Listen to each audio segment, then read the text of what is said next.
Alors, Sarah, pourquoi tu utilises des plantes? Je vous ai déjà fait des vidéos là-dessus où je vous présente mes plantes. C'est vrai que je n'en parle pas assez. Je vais vous faire un peu plus de vidéos pour qu'on parle un peu aussi des plantes que je vends. Pourquoi j'en vends? Parce que je nettoie mon âme, d'accord? Je nettoie mon corps physique. Je nettoie mon esprit. Je vous ai aussi fait une vidéo où je me trimousse dessus, je vous explique tout ça.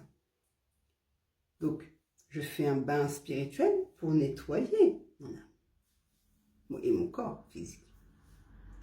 Mais j'oublie quelqu'un, mon esprit. Mon esprit, lui, fonctionne avec mon estomac. Premier cerveau, deuxième cerveau, ou peut-être l'inverse, c'est ce qu'on dit, c'est ce qu'ils disent les yogis.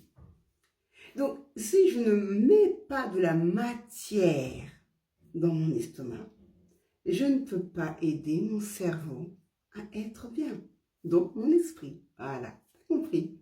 Mon esprit a besoin d'infusion. Et c'est pour ça qu'en Asie, ils boivent beaucoup de thé et de tisane.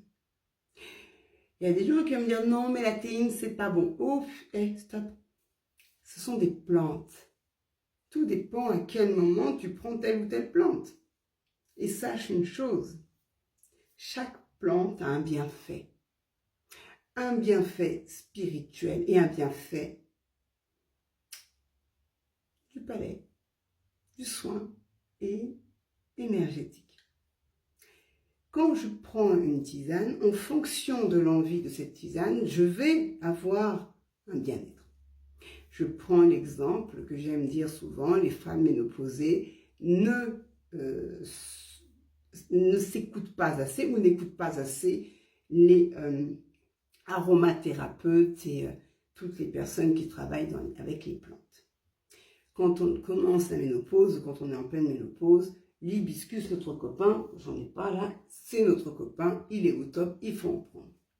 Si vous n'avez pas assez d'hibiscus, vous pouvez faire un peu de poudre d'hibiscus qui est là, qui est juste génial, qui est un peu plus piquant, plus épicé. Et cette poudre d'hibiscus, on peut l'utiliser vraiment avec la plante en boisson froide. Si nous avons du mal parce que ça pique et qu'en sucré j'ai du mal, ou nature, je peux aussi l'utiliser dans un plat.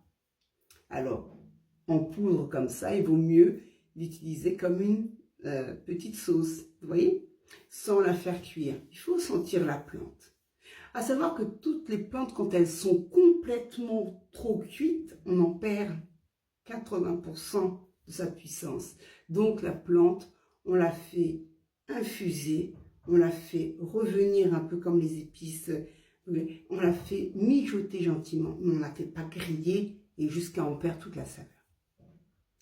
Les plantes, on peut aussi les utiliser comme protection, parce qu'elles ont un instinct magique, les plantes. Cet instinct magique, c'est ce que nous voyons dans la nature. Et même quand elles sont coupées, mis en poudre, la magie de la plante est encore plus magnifique et plus spectaculaire que vous pouvez l'imaginer. À bientôt.